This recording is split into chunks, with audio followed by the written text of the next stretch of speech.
You stumbled across this video because you want to be extraordinary. Most people never become extraordinary because they live their whole lives trying to be ordinary for regular people. I'm Jemai. This is Manifesting Stardom. And this is my journey to being the biggest star in the world. And I'm giving you permission today to be obsessed, to be extreme, to be irrational, to be over the top today. Because what happens is when you are really set apart, when you're really good at something, when you're really special, there's so much loneliness that comes along with that. And if you're gifted like me, you are also gifted with the gift of discernment and sensitivity.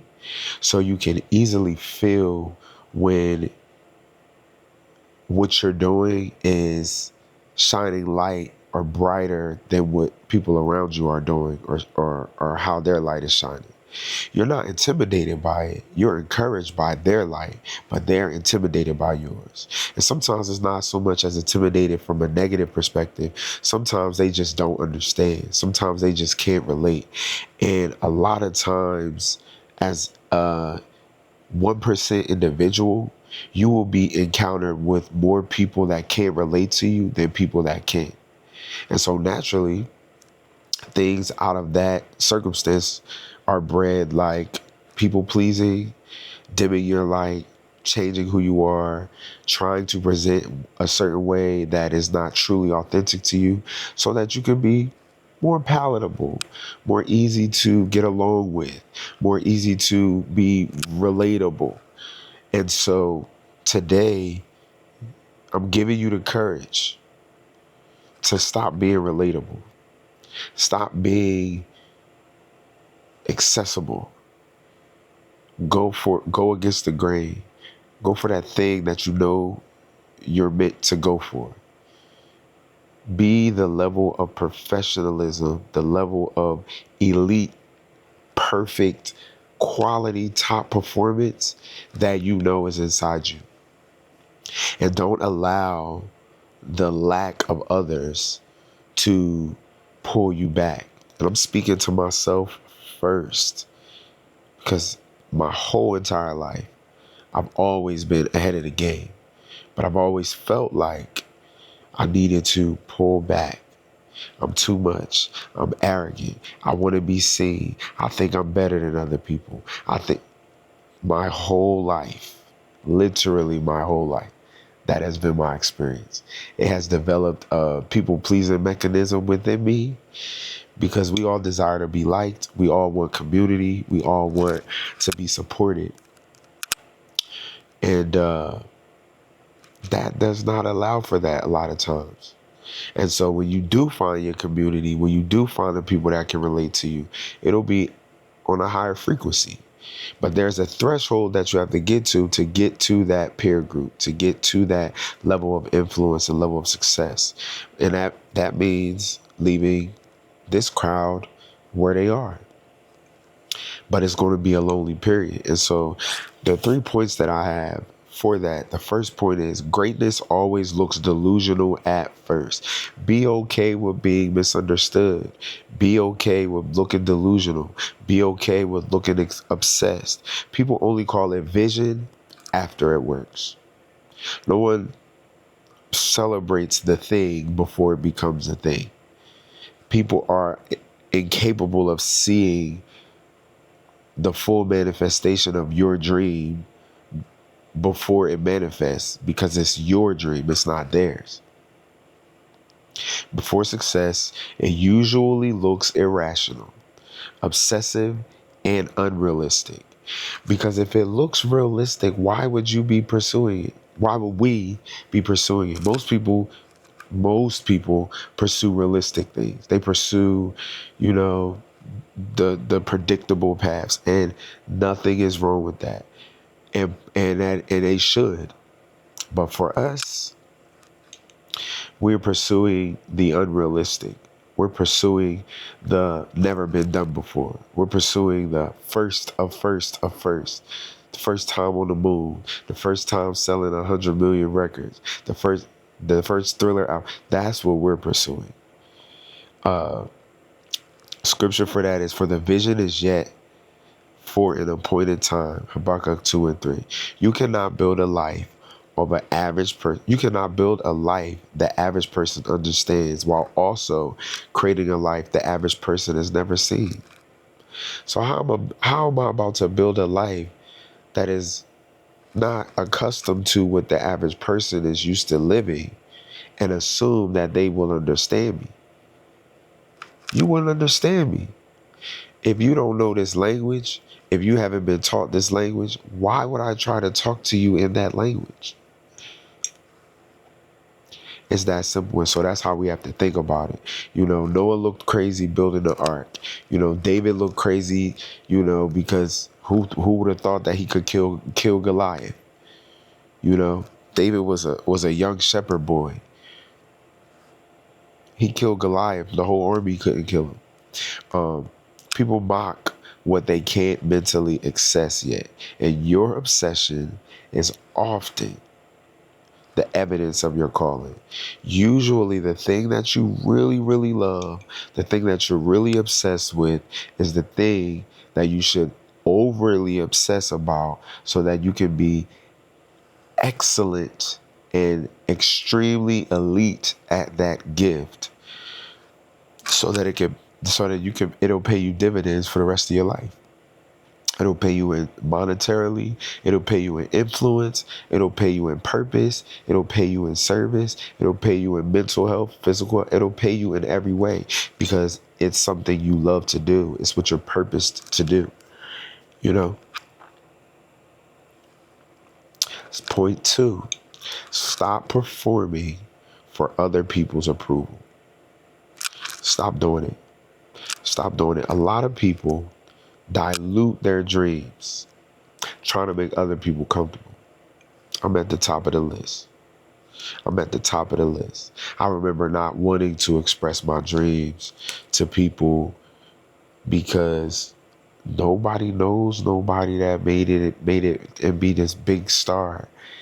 Even now, a lot of people that I know, a lot of people that are my industry friends, my artist friends, my creatives, they are connected to the main artist.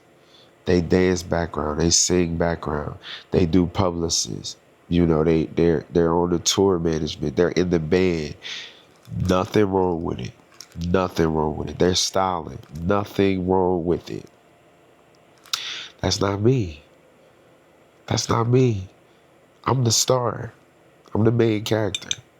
And I say that with all humility. I'm saying that based off of what I know my identity is, based off of what I know my purpose is. Now, I'm sure you can work up and you can get your foot in the door this way. And there's context and exceptions to everything. But I'm saying in general, the goal is I'm the artist. I'm the boss. I'm the star. And so because of that, some people don't have a problem just being on the stage behind the artist. Some people don't have a problem just being a part of the greatness. That's not a problem. But that's not my purpose. And so because of that, a lot of times I can't relate. I can't relate to some people, but if you constantly explain yourself, tone down yourself, or seek validation, you leak energy that should be going somewhere else. That energy should be going into execution. Excuse me. If you constantly explaining yourself, toning down yourself, trying to make yourself palatable and easy to understand, that energy that you're using to dilute yourself could be put into the execution of you making yourself greater. You can't pull away and you can't pour out and pour in at the same time. You can't make yourself better while diluting yourself. It's not possible. It's counterintuitive. It's counterproductive. The scripture for that is, am I now trying to win the approval of human beings or God? That's Galatians 1 and 10. I'll be, and I still struggle with this sometimes, looking too focused. I don't want to look too focused. I have FOMO sometimes. I don't want to be the boring friend that don't want to drink. I don't want to be the boring friend that don't want to go out. I don't want to be the boring friend that gets up on at 6 o'clock on a Saturday morning, or 5 o'clock on a Sunday morning, or go to bed on a Friday night at 9 o'clock or 8 o'clock. That's something that we have to embrace. It's going to set us apart. I remember one of my friends be like, what is the point? Like, you could do whatever. What's the point of getting up so early? Whatever you do that early in the morning, you could do later in the day. They don't understand. So why am I trying to get this person to understand when everybody knows across the board, even if you're a night owl, across the board, we are far more productive in the morning. Everybody. Night owls, if you get enough rest, everybody is far more productive in the morning than they are at any other part of the day. It's not even it's scientific. But why am I trying to explain that to somebody that doesn't have a reason to get up in the morning? You know what I'm saying? You look, I'm practicing for hours. You're repeating your affirmations. You're speaking so boldly that if somebody is in the present, they can't even really understand your language because your current circumstances don't look like how you're speaking. And because of that, you look like you speak in another language. But embrace it. No longer desire to be understood by people. Be okay with being misunderstood while you're building. Be okay with being misunderstood while you're dreaming and while you're working. Posting your journey constantly on social media, practicing for hours. Be okay with being the only person that sees the vision.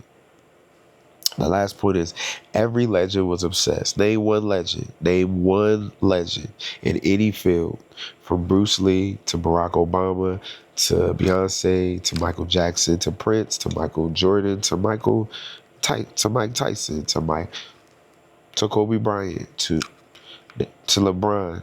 Name one legend that was not obsessed. Stevie Wonder, Prince, R. Kelly. Name one legend that was not obsessed. Name one legend that was just born talented and gifted and just was lazy their whole life, but still was able to create all these phenomenal, amazing things. Not one. Not one. Not one. But the world romanticizes greatness after the results come. That's just like me. These videos ain't getting crazy views. I'm not booking out arenas, but after the shift happens, everybody's going to be looking like, dang, that was overnight success. They're not going to see the years, the decades that I practiced, that I sang, that I performed, that I danced, that I studied, that I read, that I prayed, that I documented and edited and recorded and produced. They're not going to see that. They're going to see the one song that just popped up out of nowhere, and it's going to be everywhere on everybody's speakers. And it's going to look like it's overnight.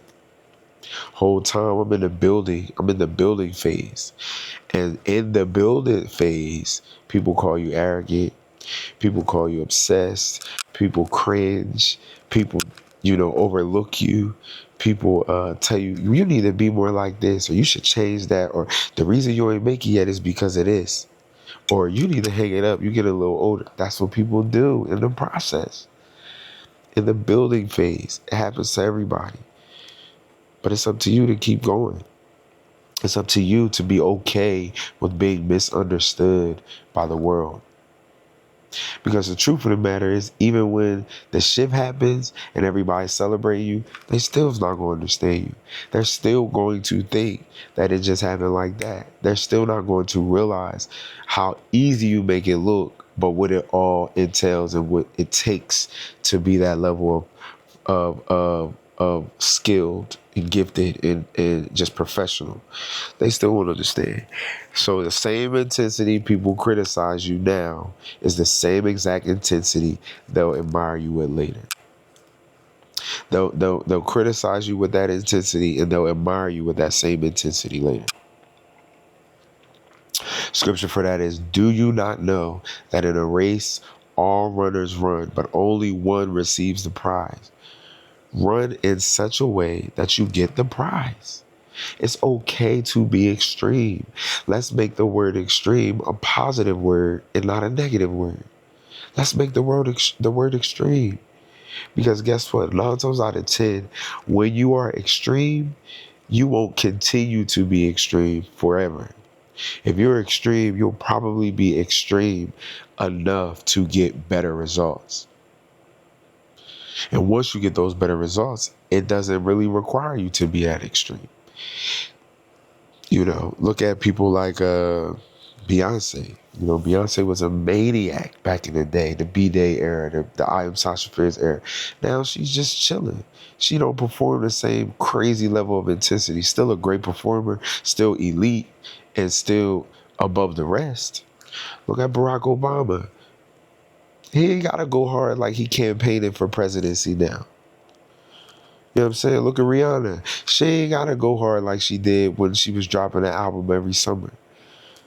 But when you're extreme, that is what's going to propel you to the level that you can sit back and you'll still be elite in your presentation because of the work that you put in. But your 75 is still better than people's 200. Beyonce can only be compared to the younger Beyonce.